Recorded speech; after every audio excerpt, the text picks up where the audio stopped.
bahçesine gülleri kokladım. Dikenlerin ardına sevgimi sakladım. Girdim gül bahçesine gülleri kokladım. Dikenlerin ardına sevgimi sakladım. Gülün yüreğinde sevda filizlenir.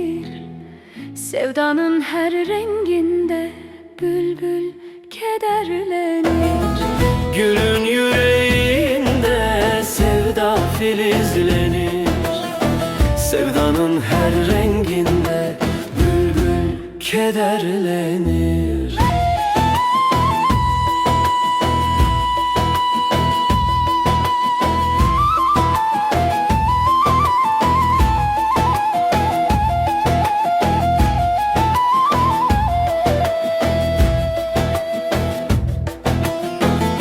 Dikeni görüp de güle küsülür mü?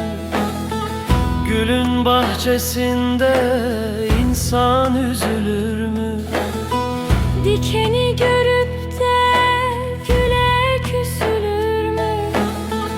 Gülün bahçesinde insan üzülür mü? Gülün yüreğinde sevda filizlenir. Sevdanın her renginde bülbül kederlenir.